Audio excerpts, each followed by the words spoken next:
Hey guys, tonight we begin with the dazzling, the mysterious, and the frankly suffocating world of ancient Egypt, a place where the pyramids rose to touch the gods, and the average day was a full contact sport against dysentery and dental dilemmas.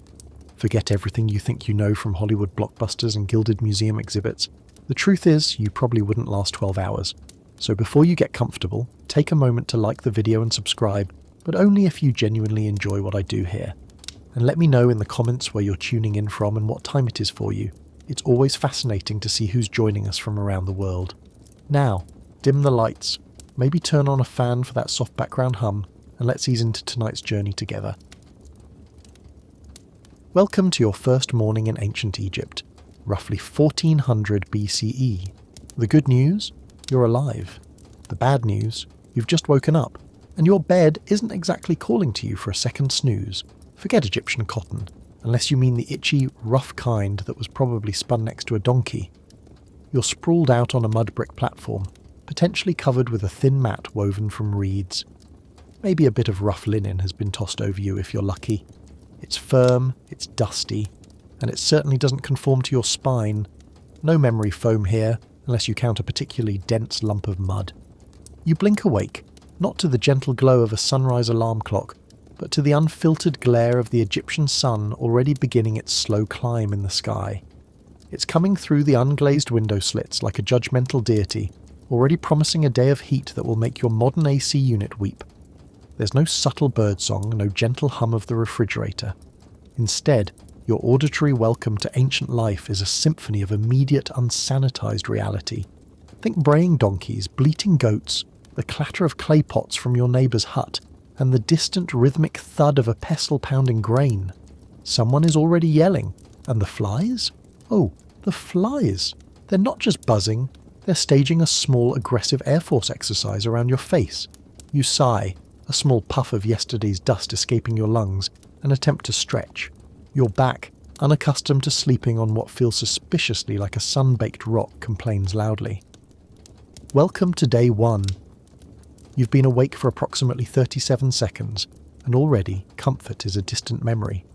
The concept of a morning routine in your modern sense, a leisurely shower, a carefully brushed set of teeth, perhaps a multi-step skincare regimen, is about as alien to ancient Egyptians as a SpaceX rocket.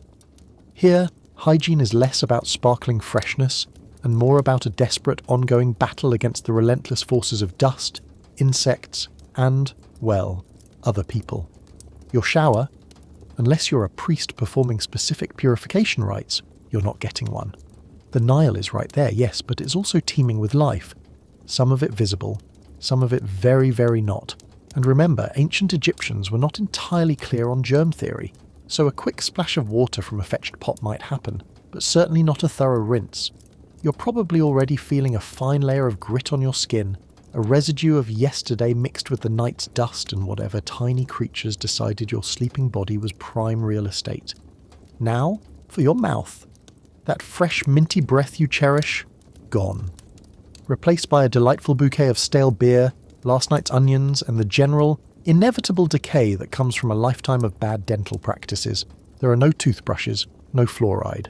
Your teeth, if you manage to keep them all, are likely ground down from the gritty bread, which turns out often contains small bits of the millstones used to grind the flour. Imagine literally chewing on rocks with every meal. You already have cavities, probably. Bad ones. An abscess might be silently growing, a ticking time bomb of ancient pain, because without modern dentistry, severe toothaches were a common, debilitating, and often fatal affliction. Your perfectly straight, whitened modern molars? They'd be a horror show in mere weeks, so you might swish some water around, grimace, and then quickly remember that no one else's breath smells like roses either. Everyone is in the same boat, a communal raft of oral torment. And the insects? Oh, they are everywhere. Fleas jump, lice crawl, gnats swarm, mosquitoes hum their irritating high-pitched song, promising you a fever later. You'll be scratching, constantly, instinctively, even if you try to stop. No repellents, no screens, just the sheer, relentless, maddening assault of tiny creatures determined to drink your blood or make your skin their new home. You try to bat them away, but it's a futile effort. They are legion. You've been awake for maybe 15 minutes and already your mouth is a disaster. Your skin is gritty and you're surrounded by an invisible biting cloud. Not exactly the spa day you were expecting. With your mouth a battlefield and your skin hosting a lively insect convention, it's time for the most important meal of the day. Except, it's not a meal you'll recognise. Forget avocado toast, fruit smoothies, or a perfectly scrambled egg. Your ancient Egyptian breakfast is a stark reminder that survival, not savouring, is the main course. Your plate, likely a simple clay bowl, will almost certainly hold a hunk of bread. Not the fluffy, artisanal sourdough you lovingly bake on weekends, but dense, coarse, often sandy flatbread. Made from emmer wheat or barley, it's tough, chewy, and, as discussed, liberally sprinkled with grit from the grinding stones. Every bite is an oral exfoliant, further wearing down those already suffering teeth. It's the cornerstone of the Egyptian diet, and you'll be intimately acquainted with it by lunch, or what passes for lunch. To wash down that geological marvel of a bread, you'll have beer. Yes, beer. At dawn. But before you imagine ancient Egyptians doing keg stands, this isn't your craft IPA. This is Heket, a thick, low-alcohol brew that's more like a fermented, nutritious gruel than a recreational beverage. It's cloudy, likely warm, and provides vital calories and hydration. More importantly, because it's been boiled during brewing, it's often safer to drink than the water from most other sources, which are teeming with parasites and unseen nasties. Even children drank it. So your morning pick-me-up isn't a doppio espresso, it's a vaguely sour, grainy liquid that guarantees you won't immediately contract dysentery. Probably. Accompanying your bread and beer combo, you might get an onion or two. Raw, pungent, and definitely not caramelized.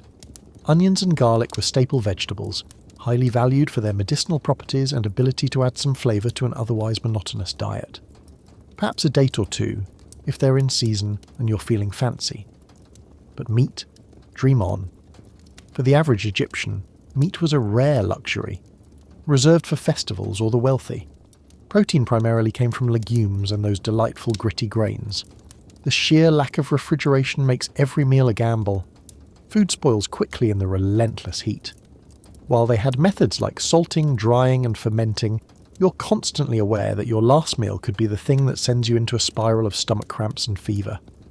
Flies, omnipresent and persistent, land on everything. Any uncovered food becomes a communal feast for insects and rodents. So you eat quickly, you eat what's given, and you try not to think too much about where that mystery chunk in your beer came from. You're fueled, yes, but not exactly invigorated. Now that you've survived breakfast, it's time to get dressed, assuming you weren't already wearing your entire wardrobe.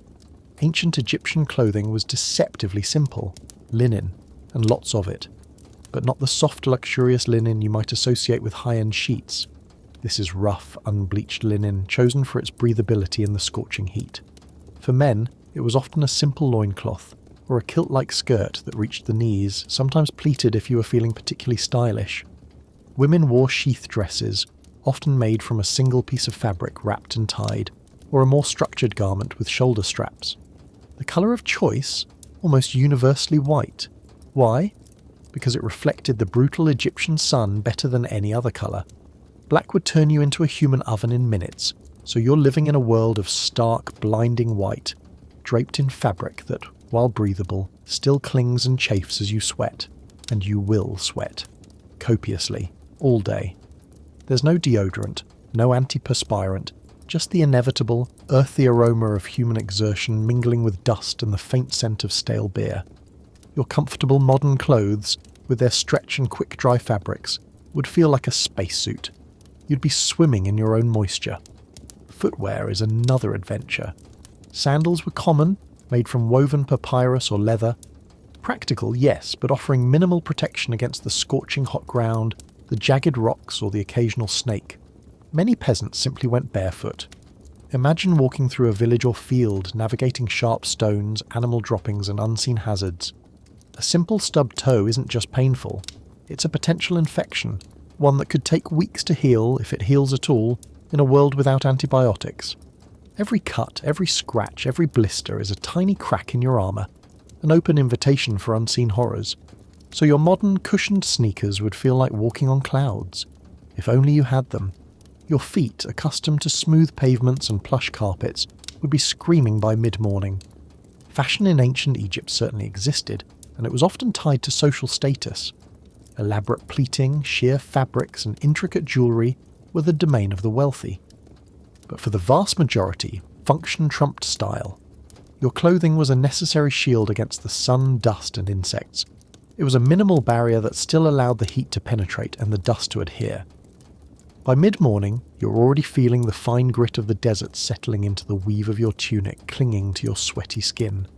The constant discomfort is a low, persistent hum, a reminder that you are not, in fact, in a world designed for your maximum ease.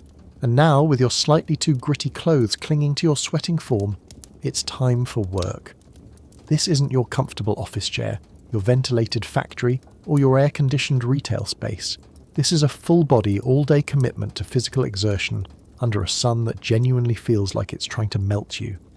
For the vast majority of ancient Egyptians, life revolved around the Nile and its seasonal floods. If you're a farmer, and statistically you probably are, your office is a sun-baked field. The work is cyclical, preparing the land after the inundation, sowing seeds, irrigating, and eventually harvesting. Your tools are rudimentary. A simple, wooden plough, pulled by oxen, if you're lucky enough to own them, or a simple hoe. You're stooping, bending, digging for hours on end. The soil is rich, yes, but it's also heavy, clings to everything, and is filled with the same unseen life that contaminates the water. The air is thick with dust kicked up by your efforts, coating your lungs, stinging your eyes. You're a human machine, fueled by gritty bread and lukewarm beer, working until your muscles ache and your back screams in protest. There are no ergonomic assessments, no workers' compensation. You work or you don't eat. Simple as that. If you're not farming, you might be part of the most iconic workforce, the construction crews building those massive pyramids and temples. Forget your romantic notions of skilled artisans gently placing stones. You're probably part of the endless chain gang hauling massive blocks of stone along the baking desert floor. Dust is your constant companion, clinging to your sweat, forming a second skin. Sunstroke is a very real threat, as is dehydration. Injuries are endemic. Smashed fingers, strained backs, broken bones, and deep cuts from unforgiving stone. Modern construction sites have hard hats, safety boots, and vast machinery. You have a rope, a ramp, and the collective will of several dozen exhausted men under a supervisor wielding a stick. The physical toll would be immense, immediate, and utterly crushing for your modern, relatively pampered body. Your hands would be raw, your shoulders screaming, and your lungs burning before the sun even reached its highest point. Even for those in more specialised roles like artisans or scribes, life was not exactly easy street. Artisans worked in cramped, hot workshops, often inhaling dangerous dusts from pigment grinding or metalworking. Scribes, while privileged, spent hours hunched over papyrus in poorly lit, often smoky rooms, a recipe for back problems and eye strain. The relentless nature of work in ancient Egypt meant that your physical and mental reserves would be depleted long before noon. The concept of a weekend is foreign. Rest days were dictated by religious festivals, not by the needs of your aching body. You're 3 hours into your workday, and you're already wondering how you'll make it to dusk, and that's before we even talk about the sun. Which brings us, quite inevitably, to the sun. That glorious, life-giving orb. In ancient Egypt, it's also a giant celestial flamethrower aimed directly at your soft, unacclimatized modern self. You wake up at its command, work under its unblinking gaze, and survive, or don't, by its mercy. And it shows none. The heat, for one. It's not just warm or hot. It's an oppressive, pervasive force that wraps around you like a suffocating blanket. We're talking temperatures that regularly exceed 100 degrees Fahrenheit, 38 degrees Celsius, baking the land and everything on it, including you. There's no escaping it. No air conditioning to retreat to, no electric fans to stir the air. Your thin linen offers minimal respite. With every movement you feel sweat trickling down your back, collecting in pools, attracting flies. Heatstroke isn't a vague warning sign. It's a very real, very present danger. You'd feel your head pounding, your vision blurring, your muscles cramping. The ancient Egyptians knew this game. They moved slower, drank their beer, and sought what little shade they could find. You, however, would likely be stumbling, disoriented, quickly nearing collapse. And then there's the dust. It's not just a minor annoyance, it's an ever-present, insidious enemy. The winds whip up fine sand and grit from the desert floor, carrying it everywhere. It gets in your eyes, coating them in a film that makes you squint and rub. It lodges in your nose, making you cough and sneeze, and works its way deep into your lungs. Respiratory issues, chronic coughs, asthma, even pneumonia, were common in ancient Egypt, exacerbated by the constant dust, the smoky indoor fires and poor ventilation. Your sensitive modern lungs, accustomed to filtered air, would be in open revolt, and your eyes. Constant irritations, infections, and even early onset blindness were common from the combined assault of sun, sand, and those infernal flies. Try working under that glaring sun, squinting through a cloud of dust, with a swarm of flies trying to land on your eyelids, and tell me you don't yearn for a pair of modern sunglasses. You've been here a few hours, and you're already feeling the cumulative effect: dizzy, gritty, parched, and itchy. Welcome to your new normal, assuming your internal temperature doesn't spike.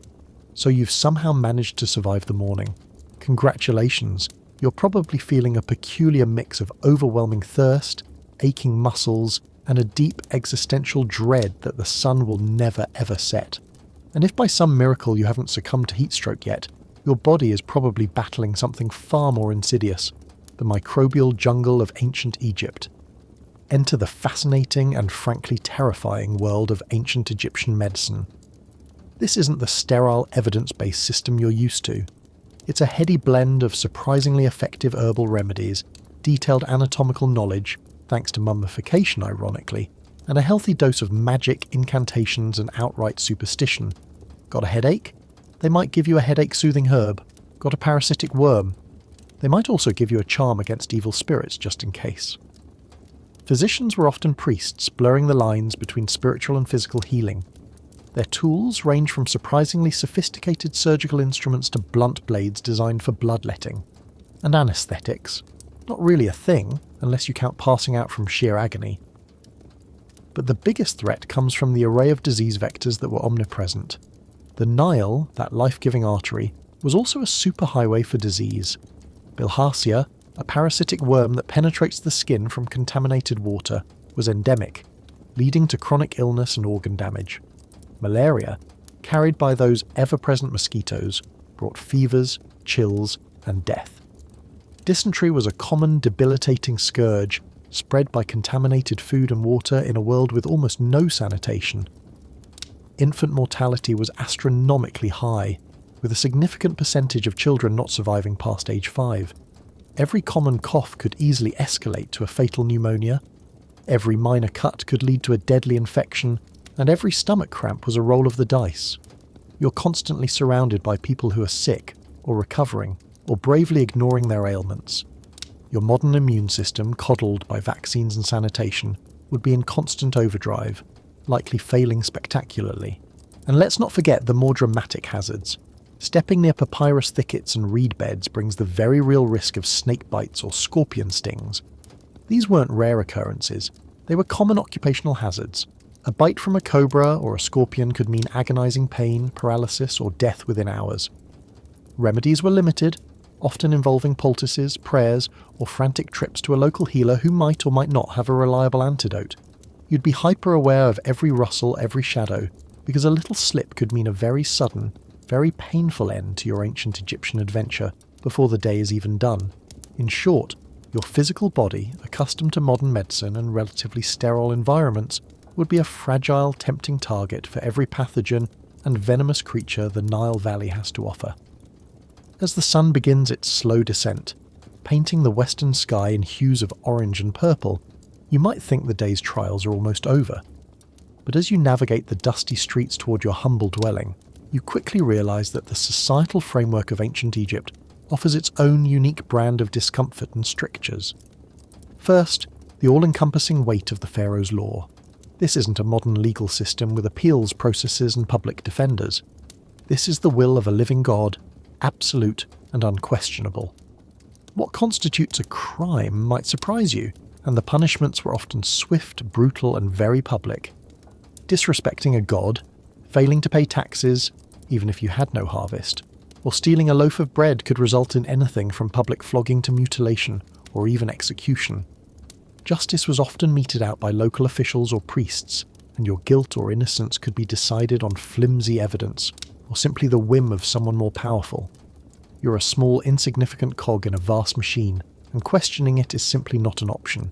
Your modern notions of human rights and due process would find no quarter here. Best to keep your head down. Then there's the intellectual barrier. Literacy was a privilege, not a right. If you're an average commoner, you are illiterate. The vast majority of the population couldn't read or write the complex hieroglyphs. This means you rely entirely on oral communication, on instructions passed down, on the word of those in authority. The scribe was thus a powerful and respected figure, the keeper of knowledge, the bridge between the masses and the divine decrees. This massive literacy divide means you are at a distinct disadvantage, unable to read public announcements, religious texts, or even simple signs. Imagine navigating your day completely unable to read anything around you, completely reliant on others for information, often information that directly impacts your life. It's an intellectual deafness that would feel deeply frustrating. And what about gender roles? While ancient Egyptian women generally enjoyed more rights and freedoms than many of their counterparts in other ancient civilizations, they could own property, initiate divorce, and even hold certain professions. Life for a common woman was still deeply marked by domestic duties, the constant demands of childbearing and physical labour. Childbirth was a leading cause of death, and without modern medicine, it was a terrifying gamble. For a modern woman suddenly dropped into this reality, despite the relative equality, the lack of choice over your reproductive life, the expectations of conformity, and the sheer domestic workload would be immense. For a modern man, the strictures of social hierarchy and the heavy weight of expected labour would be equally suffocating. You're bound by tradition, by the gods, and by the relentless practicality of survival. The idea of individual freedom is a foreign concept, one that would get you side-eyed at best, brutally punished at worst. As the last golden rays fade from the desert and the stars begin to prick the deep violet sky, your evening entertainment will certainly be different from scrolling through TikTok or binging Netflix. Here, the absence of artificial light means the night descends with a profound, almost absolute darkness that would be both unsettling and dangerous. Your home, still made of mud brick and smelling faintly of dust and sweat, offers little in the way of cosy retreat. There's no soft lighting, no comforting glow from electronic screens. Your primary sources of illumination will be a flickering oil lamp, likely a small clay bowl with a wick casting dancing shadows, or the warm orange glow of a small fire in a brazier or a central hearth. The light it provides is minimal, barely pushing back the encroaching shadows. This profound darkness impacts everything. You move slower, stumble more often, and your senses strain to compensate. The concept of nightlife is limited to the bare essentials, unless you're wealthy enough to afford elaborate banquets with numerous lamps and servants. For most, evening entertainment is communal, simple, and driven by necessity. Think storytelling. Oral traditions flourished in the absence of mass literacy. Families would huddle together, sharing tales of gods, heroes, historical events, or perhaps just the gossip from the village market. There might be some simple music from a flute or a lyre, perhaps a rhythm beaten on a drum.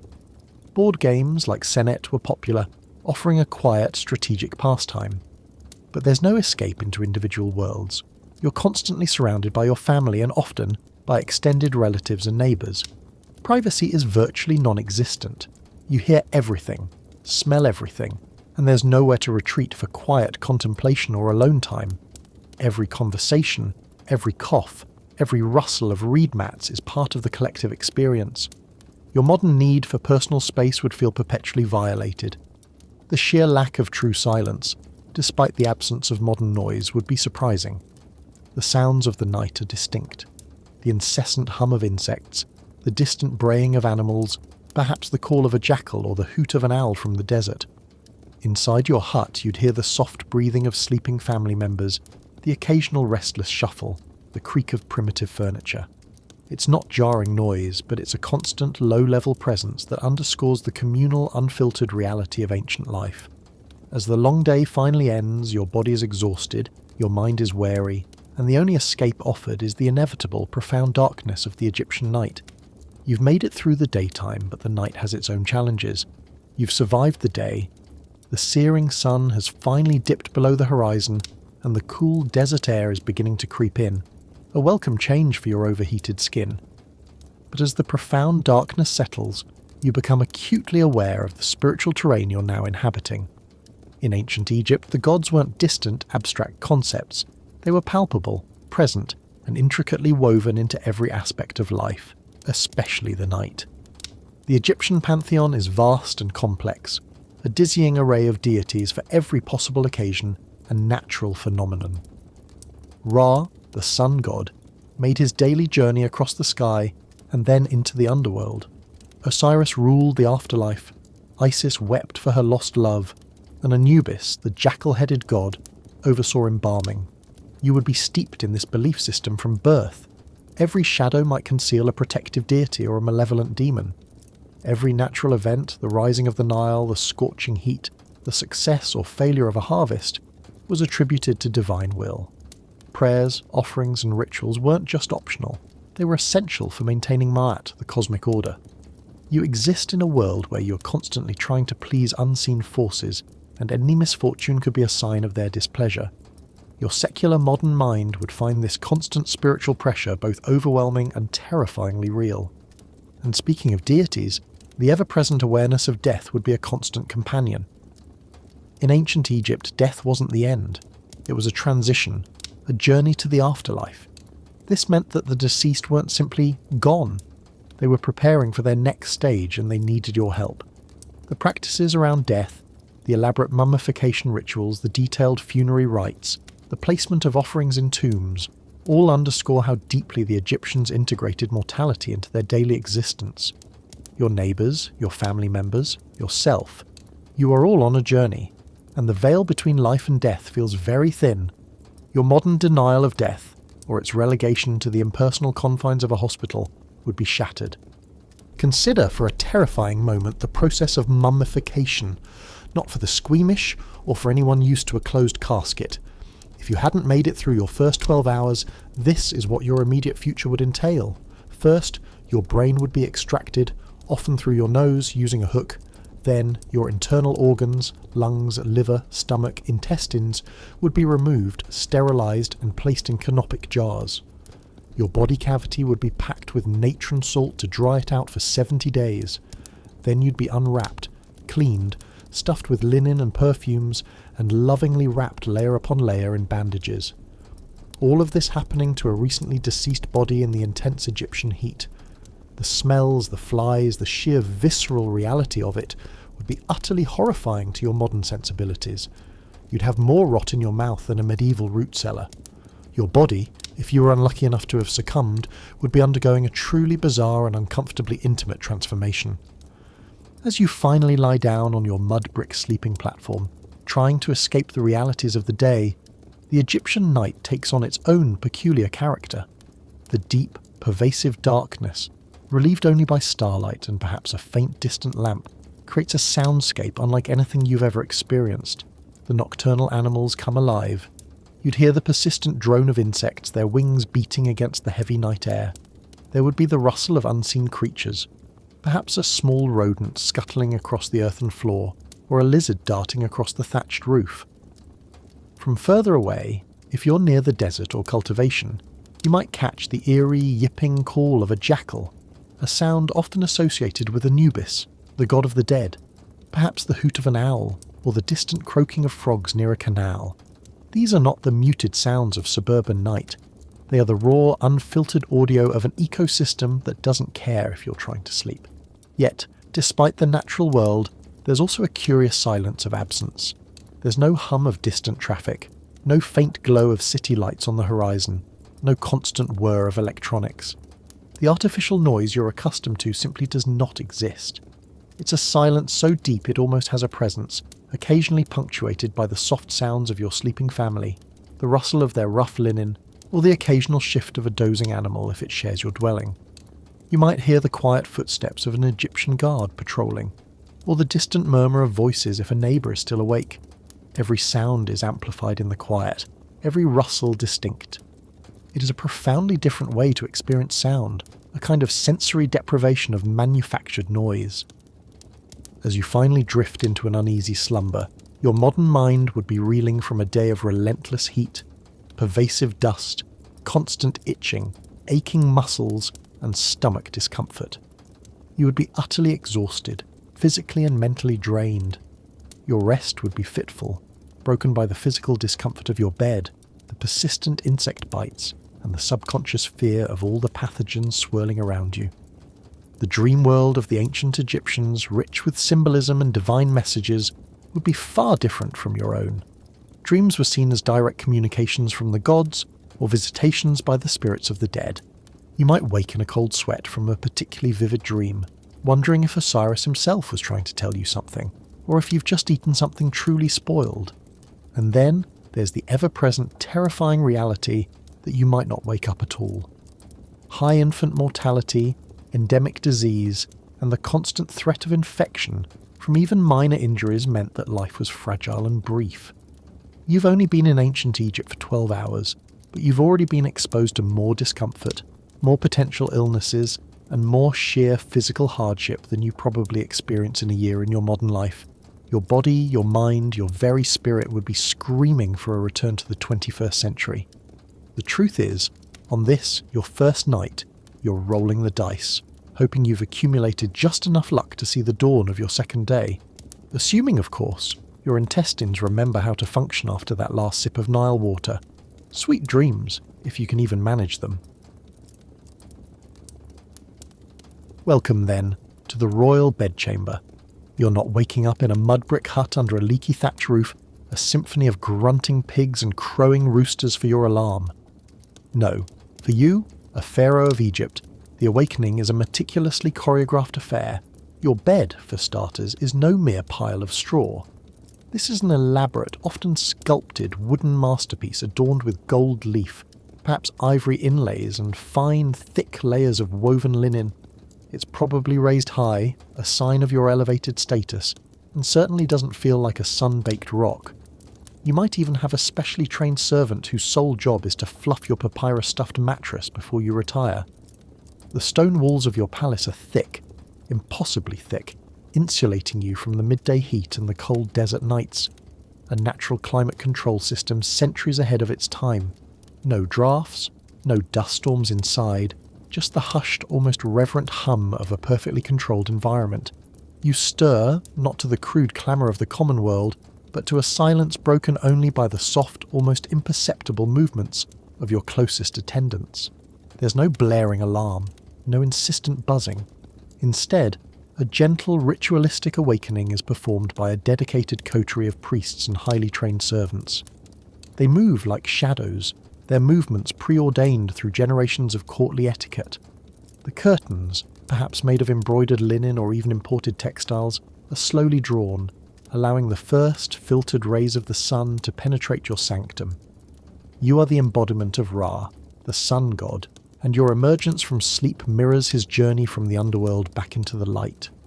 It is a moment of profound spiritual significance, observed with hushed reverence, even by you. Your first moments of consciousness are not your own. They are sacred. The immediate presence of this attentive retinue is not just for comfort. It is part of the divine order. Your every need is anticipated. Before you even fully open your eyes, the preparation for the day begins. This includes meticulous, often ritualistic purification washes. Think warm, scented water poured by delicate hands, not a quick splash from a communal basin.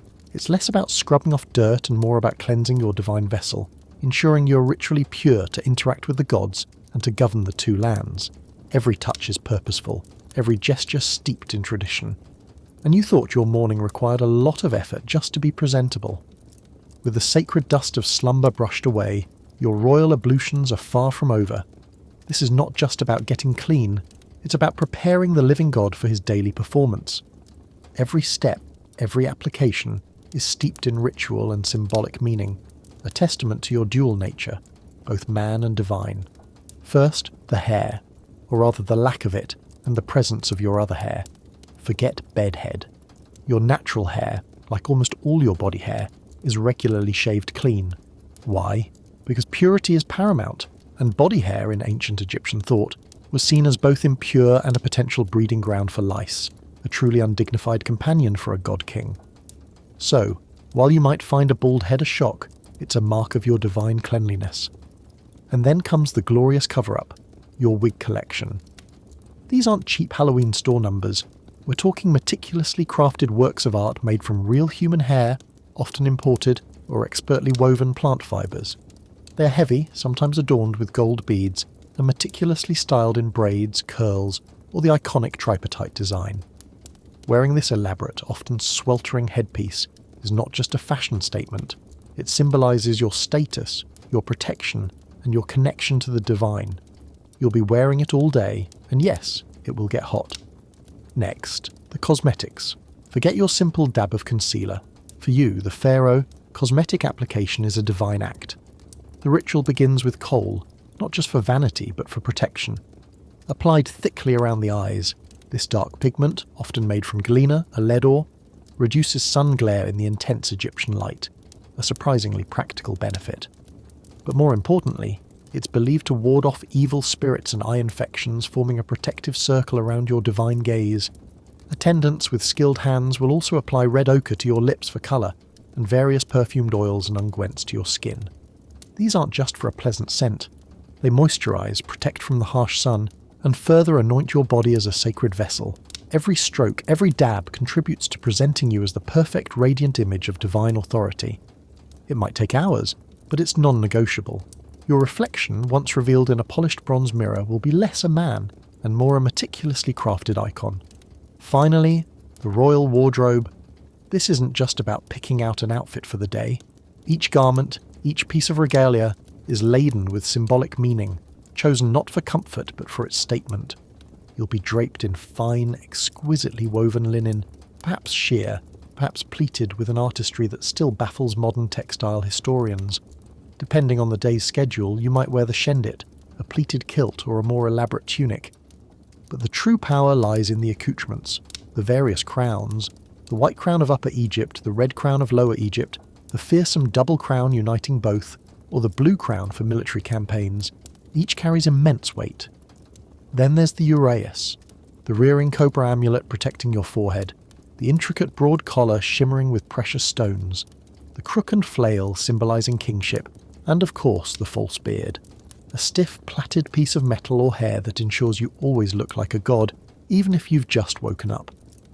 Each item, meticulously prepared by a specialised team, is carefully placed on your body, transforming you, piece by uncomfortable piece, into the divine figure the two lands depend upon. Your day hasn't even truly begun, and you're already encased in layers of ritual, expectation, and symbolic weight. Having completed your elaborate 2-hour journey from mere mortal to living manifestation of divine authority, you're finally ready for the first meal of the day. But for a pharaoh, even breakfast is an act both profoundly mundane and deeply sacred. Forget cereal and coffee, this is nourishment for a god.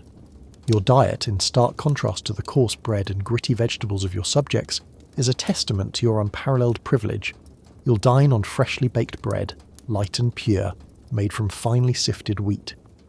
Your table will groan with an abundance of fruits, dates, figs, grapes, pomegranates, sweet and ripened under the Egyptian sun. There will be succulent roasted meats, not a rare treat, but a daily part of your diet. Tender cuts of beef, plump geese, and various fowl, all prepared by highly skilled chefs in the royal kitchens. To wash it down, you'll have fine wines, produced in your own royal vineyards, or perhaps fresh, rich milk. Every ingredient tells a story, the products of vast royal agricultural estates, the fruits of successful trade, or the tribute from conquered lands. It's a bounty that visually, viscerally, separates you from the daily struggle of your people.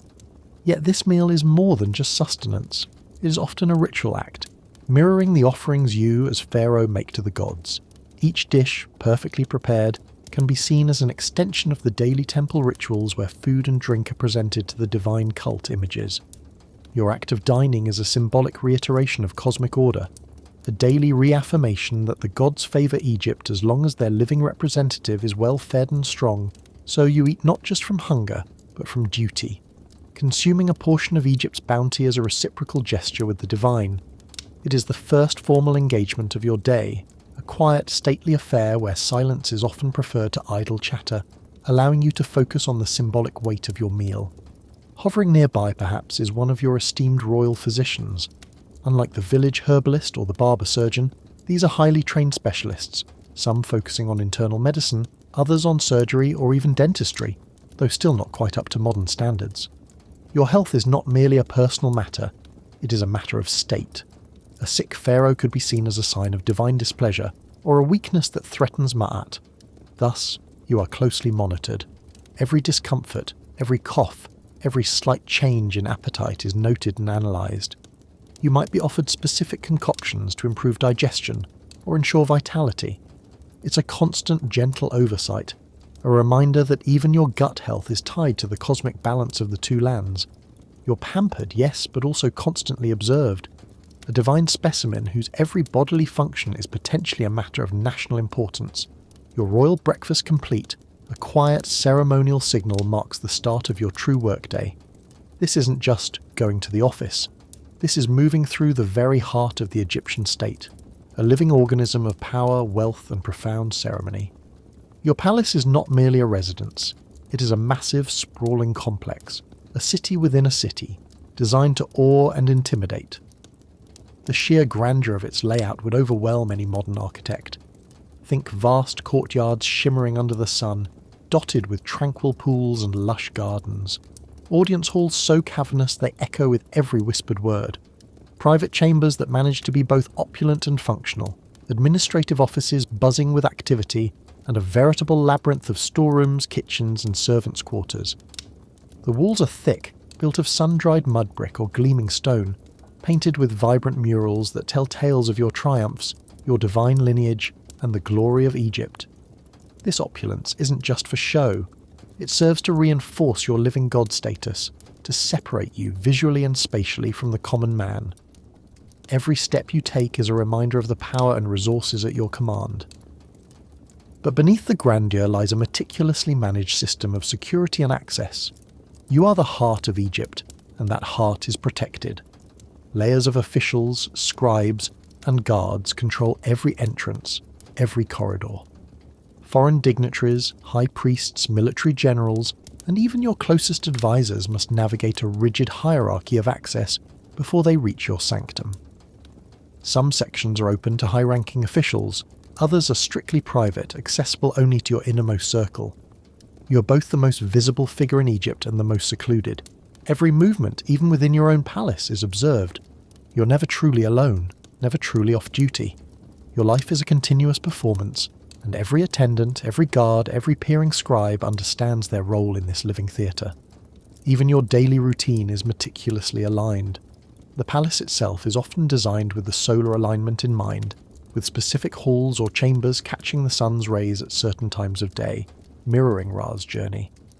Your morning audience might be in a hall bathed in the rising sun, symbolising the start of a new, prosperous day.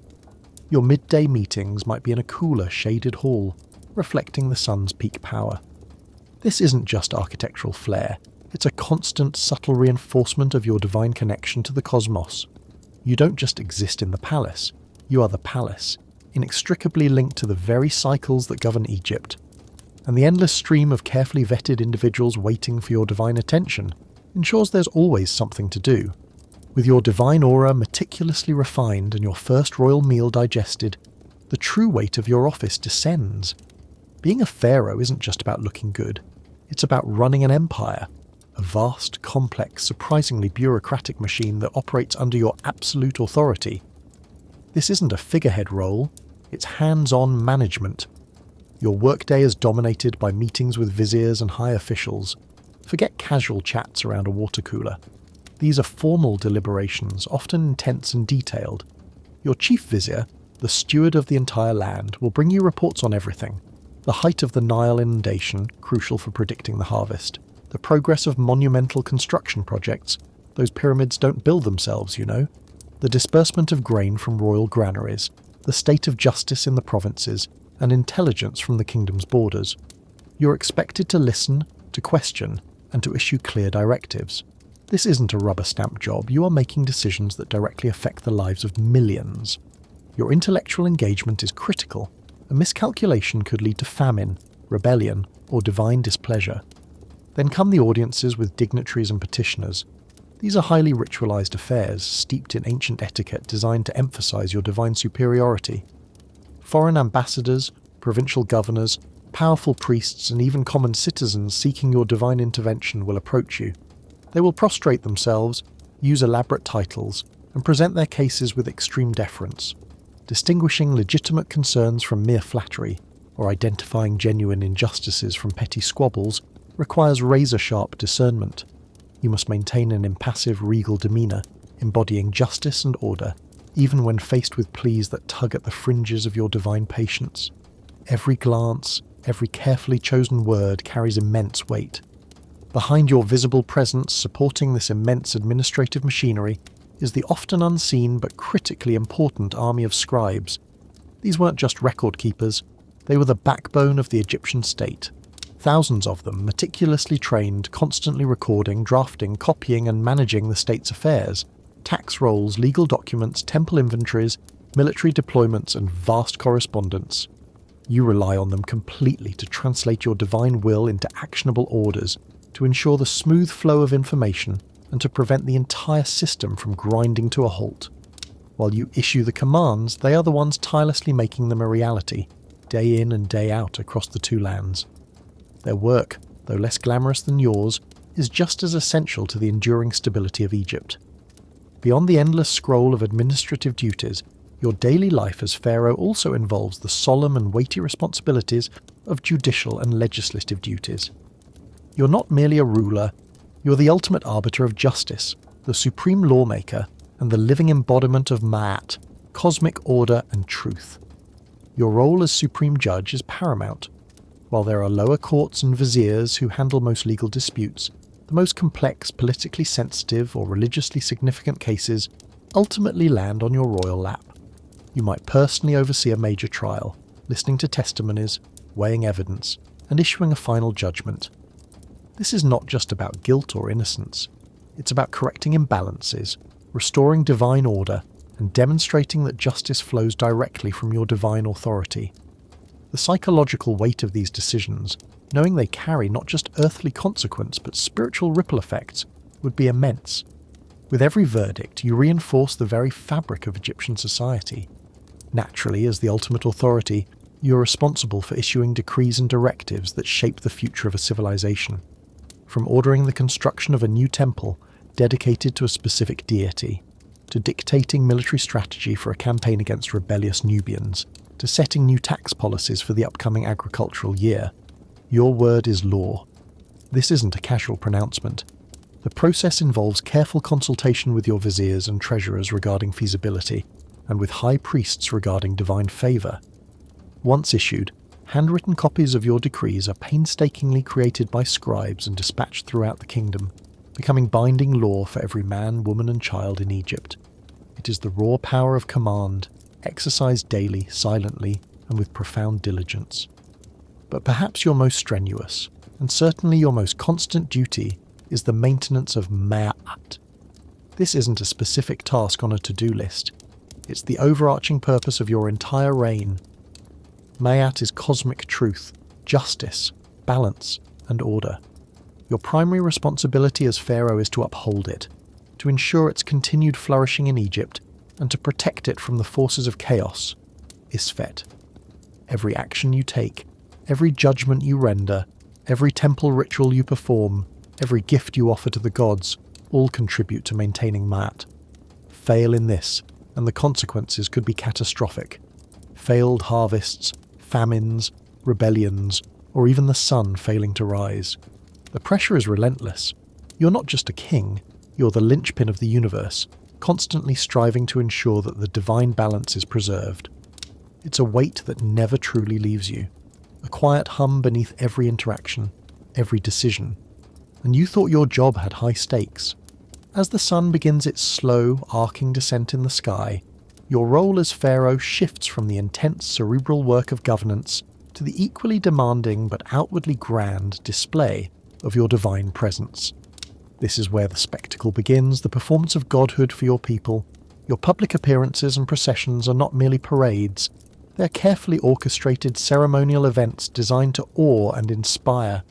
Imagine the sheer grandeur. You, seated on an elaborate palanquin borne by dozens of servants, or perhaps riding in a meticulously decorated chariot, your royal standards fluttering above you. Thousands line the processional ways, eyes fixed on your divine figure. There is music from trumpets and lyres, the rhythmic beat of drums, the fragrant haze of burning incense wafting through the air, and the murmur of prayers from the assembled crowds. Every detail, from the synchronized steps of your bearers to the precise timing of your appearance, is practiced to perfection. It is living theatre on the grandest scale, designed to reinforce your majesty and connection to the divine in the hearts and minds of your subjects. It's a demanding schedule, requiring an almost inhuman level of composure and physical endurance under the relentless sun. Naturally, such public roles necessitate further transformations. This often involves multiple changes of clothing and regalia throughout the day.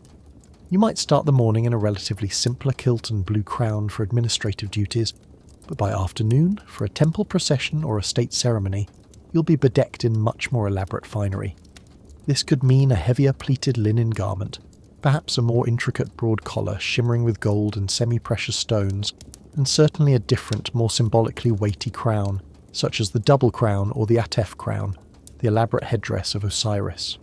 Each costume change is itself a mini-ritual, performed by specially designated attendants, ensuring that your appearance always perfectly matches the divine context of the moment. It is less about comfort, and more about presenting the perfect, evolving imagery of divine kingship. And throughout these demanding public acts, you must maintain an almost unnatural composure. The body language and divine aura expected of you are precise and unyielding. No casual fidgeting, no weary sighs, no spontaneous displays of emotion. Your posture is erect, your gaze steady and distant, your movements deliberate and stately. Every gesture is controlled, every facial expression carefully managed. You're embodying a god, and gods do not slouch, they do not grimace, and they certainly do not appear tired. It is a constant, exhausting effort, an exercise in supreme self-control that ensures you project an image of unshakable authority and divine serenity to your people.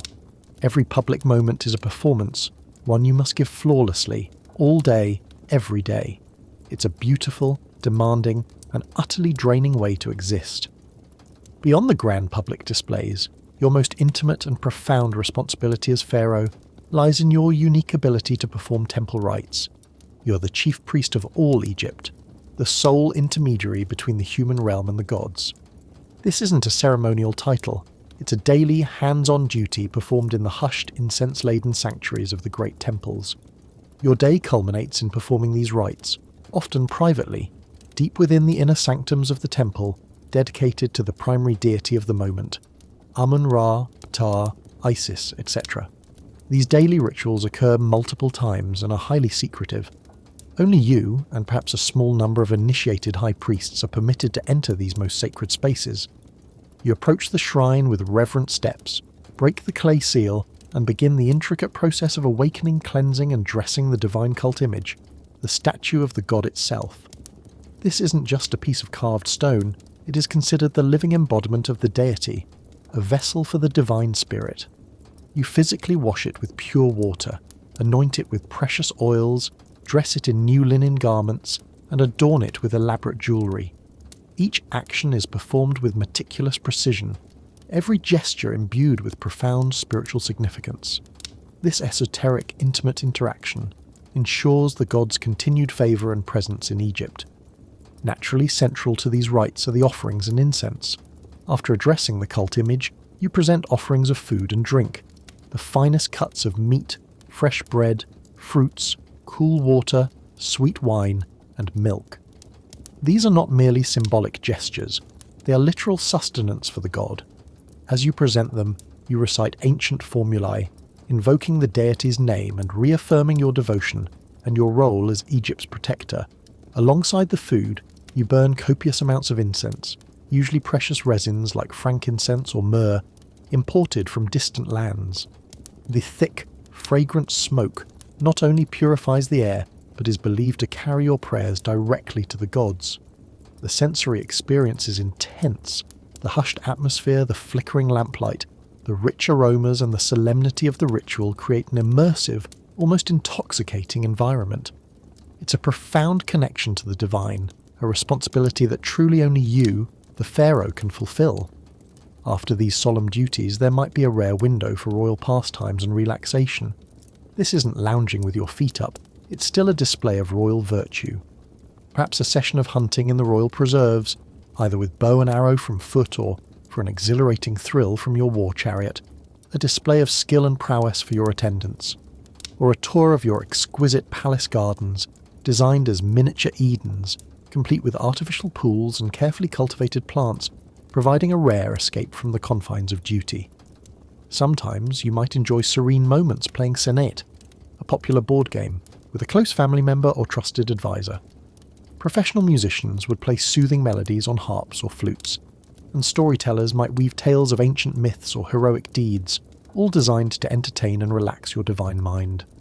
These moments are precious, rare, and often brief, mere interludes in a day packed with constant, unwavering obligation. As the last vestiges of twilight fade, and the desert stars begin to pinpoint the vast Egyptian sky, your day, physically exhausting and spiritually demanding, eventually draws to a close. But even the pharaoh's evening is a blend of personal sustenance and profound strategic engagement, performed under the watchful, if unseen, eyes of your court. The royal evening meal is a more relaxed affair than breakfast, yet still a formal one, often taking the form of a banquet with esteemed guests. Distinguished viziers, high priests, military commanders, and perhaps foreign dignitaries might join you. The food is still abundant and prepared with exquisite care. Exotic dishes, delicate pastries, and a wider variety of fine wines. Unlike your solitary morning ritual, this is a social engagement filled with conversation, punctuated by the refined sounds of lyres and harps. Dancers may perform, or acrobats might entertain, weaving through the assembled company. It's a display of hospitality and wealth, a subtle reinforcement of your status, but also a final opportunity for the day's diplomatic and political work. Because even over mouthfuls of roast duck and sips of vintage wine, political manoeuvring is constantly afoot, subtle and overt. The dinner table becomes a stage for whispered conversations, veiled allusions and the quiet brokering of alliances. You observe your guests, their interactions, their expressions. Who is speaking to whom? Who seems restless? Who is showing ambition? It's a mental game of chess, a constant awareness of court intrigue, of shifting loyalties and rivalries, played out under the thin veneer of polite conversation. And of course, there's your own family life, your royal wives, your children, your concubines. The dynamics of the royal household are complex, rarely tranquil. The constant pressure of producing a legitimate heir, a thriving son, ensures the stability of the throne and Egypt itself. Every interaction, every glance, is weighted with the silent expectations of succession and the perpetuation of your divine lineage. As the banquet concludes and your guests are ceremoniously escorted away, your downtime is still far from personal. Often, you'll engage in after-hours administration and private consultations with trusted advisors. This is when the most sensitive matters are often discussed, away from the prying eyes and ears of the main court. Military strategies might be reviewed, intelligence reports from the borders analysed, foreign relations debated in hushed tones, or delicate matters of succession and divine legitimacy subtly addressed. You might personally review important documents and scribe reports, ensuring that the day's events are properly recorded and that urgent matters are not left to languish. It's a final mental exercise, a clearing of the desk or papyrus scrolls, before you can truly attempt to rest. And for your more profound thoughts, there's always time for personal reflection and divine connection, perhaps a quiet hour spent in a private shrine, meditating on your overwhelming responsibilities and seeking guidance from the gods on the precise path to maintain Mayat. It's a unique and solitary burden, this direct spiritual communication. Finally, the moment of truth. You prepare for your divine slumber, a journey that, for a pharaoh, is far from a mere unconscious break.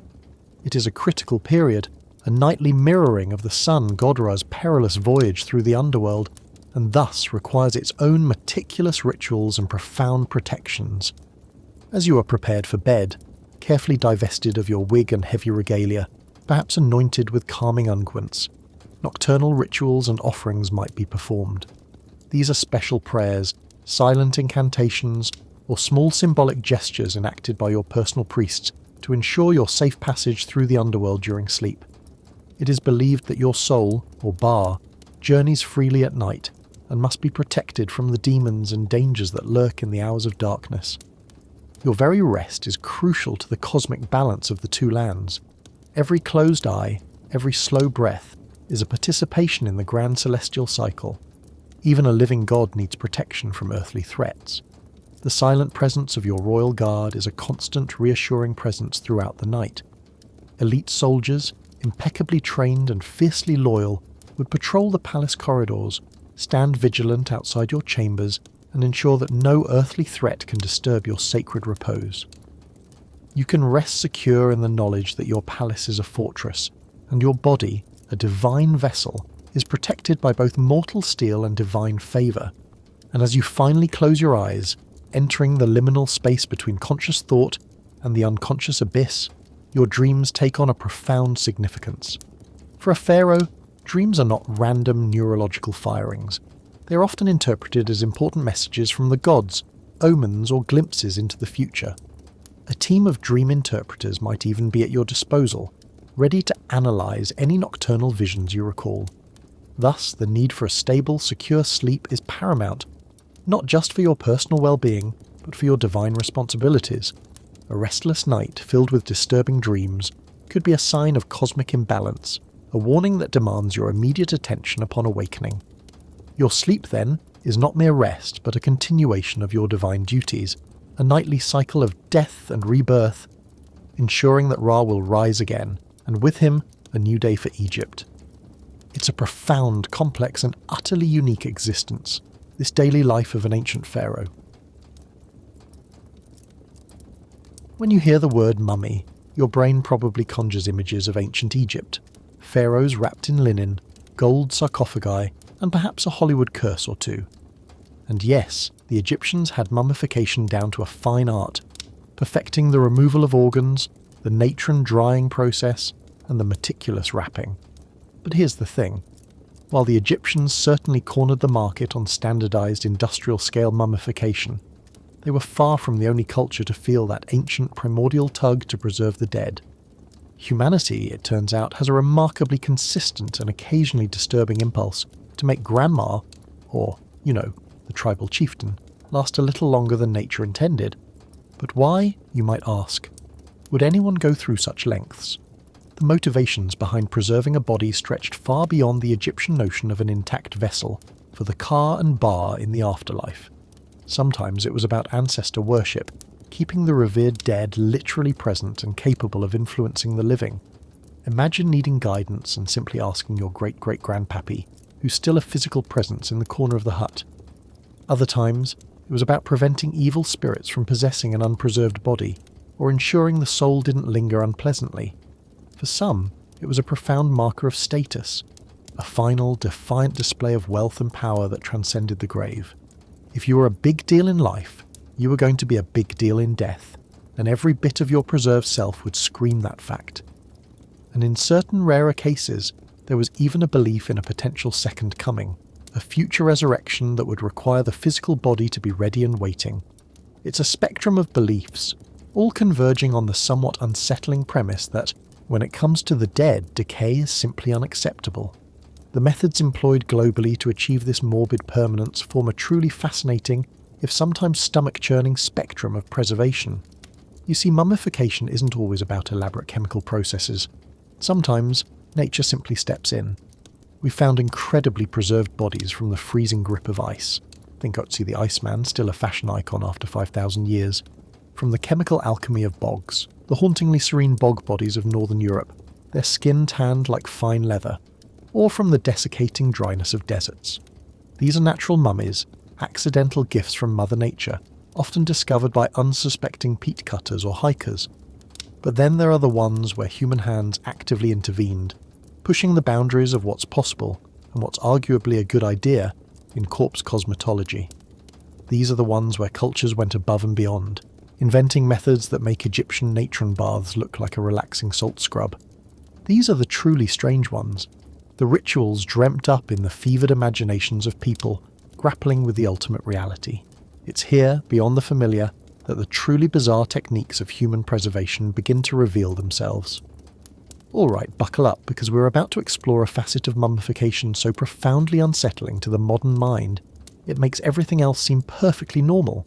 We're talking about forms of preservation that involve, well, eating the dead, yes, you heard that right, not as a last resort in famine, but as a ritual, a sacred act of honouring your ancestors. Welcome to the world of endocannibalism. Among groups like the Yanomami of Venezuela and Brazil, and the Korowai people of Papua, you find a practice that seems utterly alien to Western sensibilities. When a loved one dies, their body is typically cremated, but the ritual doesn't end there. The ashes, often mixed with ground bones, are then consumed by the family members, sometimes mixed into a plantain soup or a drink. Why? It's not about hunger or even aggression. It's a profound act of spiritual release and integration. The belief is that by consuming the remains, the essence of the deceased, their energy, knowledge, spirit, is kept alive within the community, within the very bodies of their living relatives. It prevents the spirit from wandering aimlessly, ensuring a peaceful transition into the ancestral realm. The sensory aspects of this are challenging to imagine. The smell of the cremation, the gritty texture of the bone ash mixture, the solemnity of the communal meal. It's a powerful, visceral form of profound veneration, a way of literally keeping your loved ones inside you, ensuring they are never truly gone, forever part of the living. It's certainly a less crowded family reunion than you're used to seeing. But if partaking in the ashes of your ancestors isn't strange enough, let's cast our gaze to a different kind of consumption. Mummies as medicine. This isn't ancient history. This was a thriving industry in Europe, particularly from the 12th to the 18th centuries.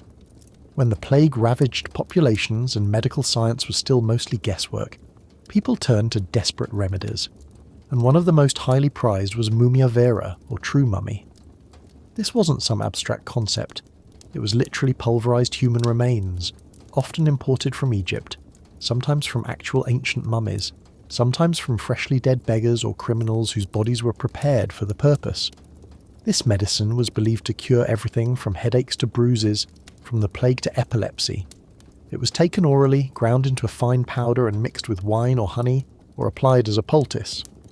The scientific basis was rooted in the alchemical belief that the human body held potent life forces, and that by consuming a preserved body, one could transfer those vital energies.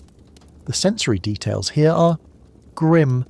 Imagine the smell of dried ancient flesh, the dusty texture of the powder, the metallic taste as it mixed with your drink.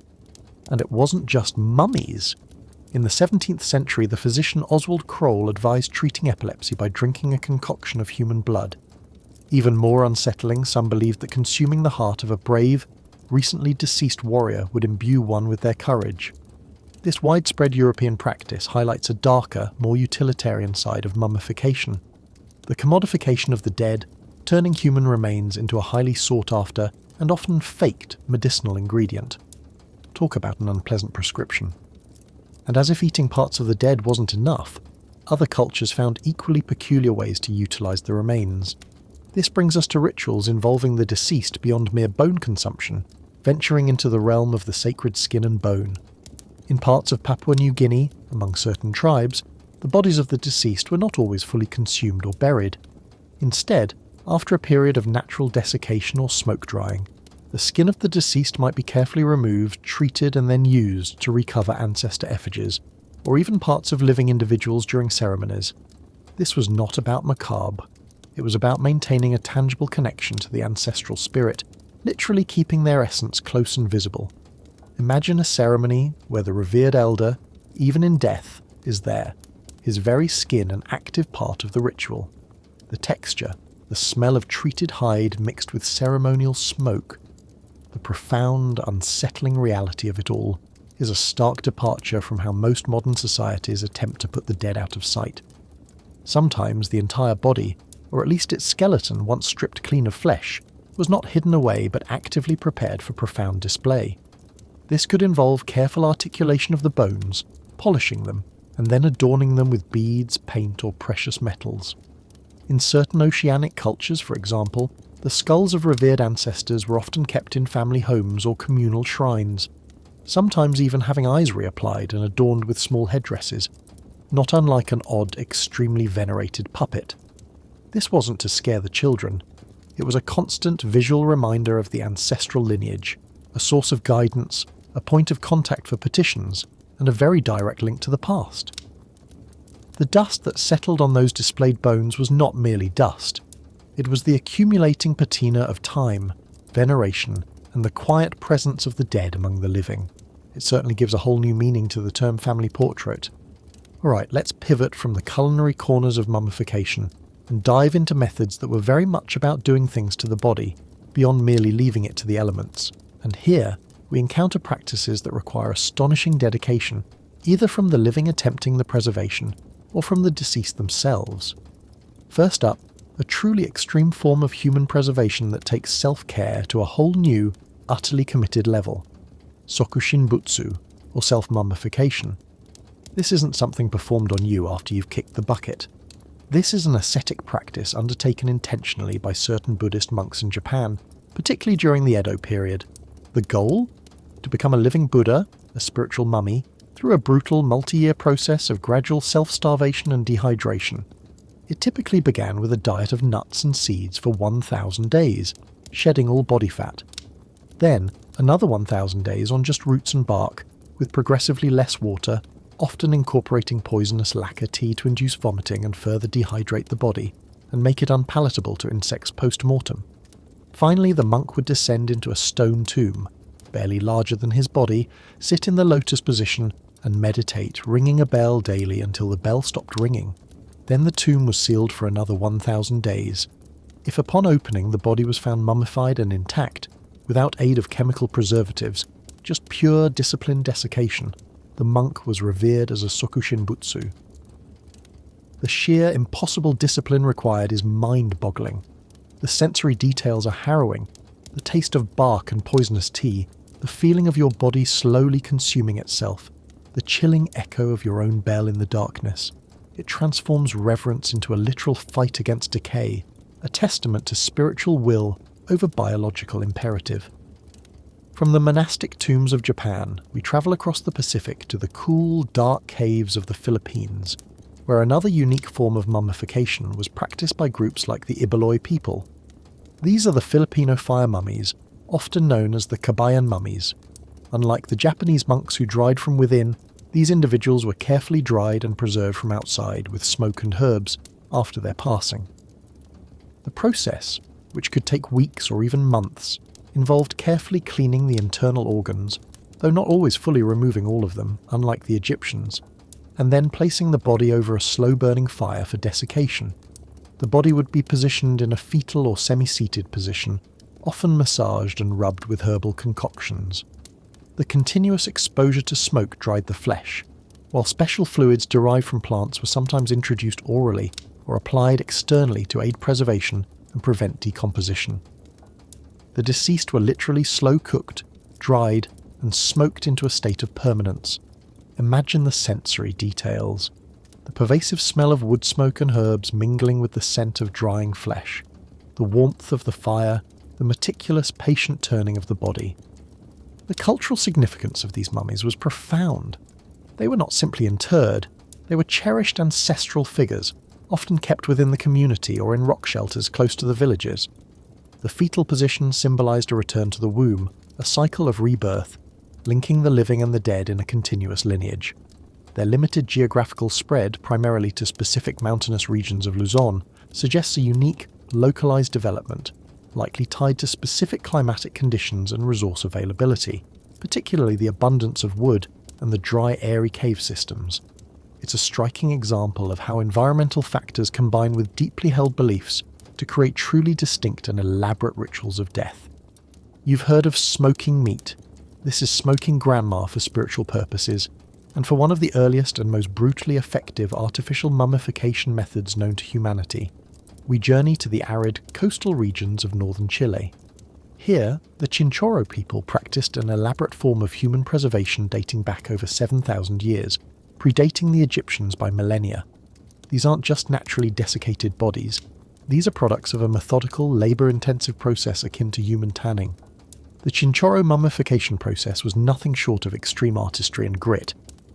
After death, the first step was a meticulous, complete defleshing of the body. All soft tissues, internal organs, and even the brain were carefully removed. The skeleton was then often reinforced with sticks to provide structure. Next came the internal drying and packing. The body cavities were packed with reeds, plant fibres, and even animal hair. The exterior was then painstakingly dried, sometimes using hot ashes. But the most striking step involved external reskinning. In many cases, the original skin was put back on, or, if too damaged, animal skins, like sea lion, were used to completely recover the body. The joints were then strengthened, and the body was stiffened.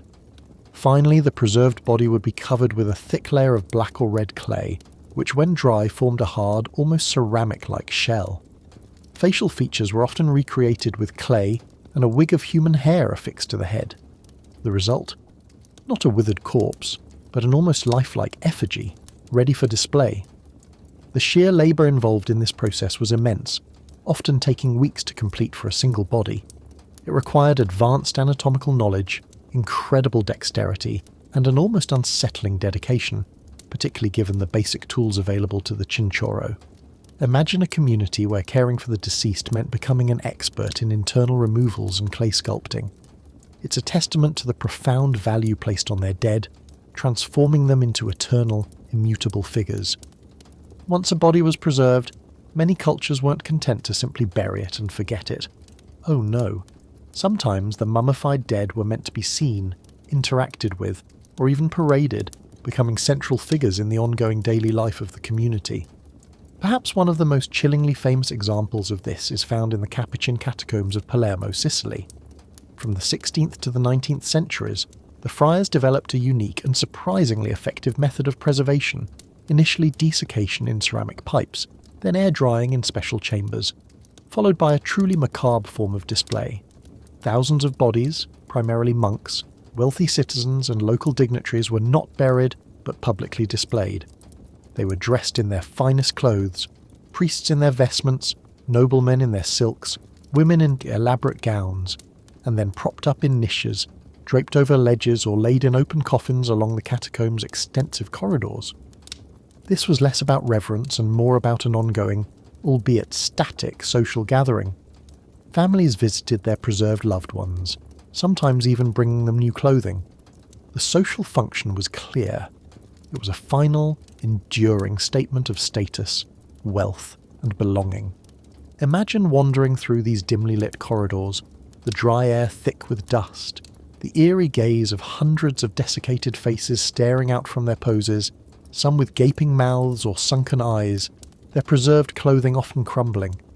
It's a profound, unsettling, and strangely beautiful form of macabre artistry, where death itself became a form of eternal exhibition.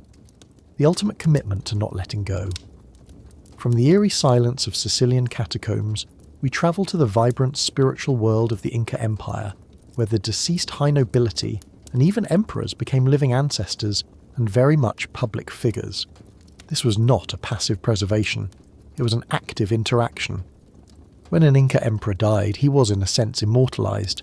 His body was meticulously mummified, then not buried but retained in his palace. This royal mummy, known as a malqui, would continue to live amongst the people. Imagine the scene. These mummies were brought out for processions, for ceremonies, and even for discussions. They would attend important rituals, be offered food and chicha, corn beer, and their wishes would be conveyed by their panaka, the royal corporation of their descendants, through designated interpreters. They still owned their property and received tribute. This deep, profound ancestor worship blurred the lines between living and dead to an extent rarely seen elsewhere. The line of dead emperors and their panakas formed a parallel, powerful political force alongside the reigning emperor. This is a profound contrast to Egyptian mummification, where the pharaoh was buried to journey to the afterlife and rule a spiritual realm.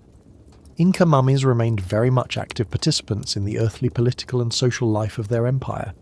Their constant presence was a tangible link to the past, a visible source of legitimacy for the current ruler, and a powerful symbol of continuous imperial authority. These mummies weren't just objects of veneration, they were political actors, silent power brokers, and enduring public figures, constantly paraded and consulted.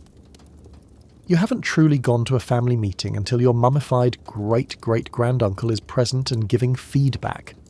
And sometimes preservation isn't an intentional act at all, but rather a strange, accidental gift from nature that throws a wrench into our understanding of life and death. This is the eerie, compelling world of bog bodies. In the peat bogs of northern Europe, particularly Denmark, Germany and the UK, hundreds of human remains have been discovered, preserved not by ancient embalmers, but by the unique chemical properties of the bog itself. These are natural mummies formed in anaerobic, oxygen-free, and highly acidic conditions, rich in tannins, which effectively perform a kind of cold, natural tanning process on human flesh. The result is often hauntingly well-preserved bodies, sometimes with hair, skin, and even internal organs still intact. Their skin takes on a leathery, dark appearance, like they've been steeped in strong tea for centuries. The accidental discovery of these bodies, often by peat cutters or farmers, brought ancient individuals shockingly back to life, many dating back to the Iron Age, around 800 BCE to 400 CE. The uncanny presence of these bog bodies is palpable. Looking at someone like Tolland Man, with his serene expression and clear features, it's like glimpsing a person from 2,500 years ago, almost as if he's just woken up. This leads to a profound re-examination not just of ancient life, but ancient death rituals. Many bog bodies show signs of violent death, strangled, throat slit, or bludgeoned, suggesting they were victims of ritual sacrifice or execution, deposited in the bog as offerings to gods or spirits. Modern scientific techniques like radiocarbon dating, pollen analysis from the stomach contents, and forensic pathology allow us to reconstruct their last meals, their health, and their violent ends in astonishing detail. These are not just mummies, they are time capsules, silent witnesses brought back from oblivion, telling us tales of ancient fear and belief. A scientific marvel, yes, but also a profoundly strange past life, pulled from the murky depths. The journey of a mummy often doesn't end with its initial preservation, or even its cultural veneration. Sometimes these preserved bodies embark on truly unexpected adventures, getting relocated, recontextualized, or even bizarrely commodified in ways their original cultures could never have imagined. Take, for instance, the truly peculiar phenomenon of Victorian mummy unwrapping parties. In the 19th century, particularly in England, Egyptomania was all the rage.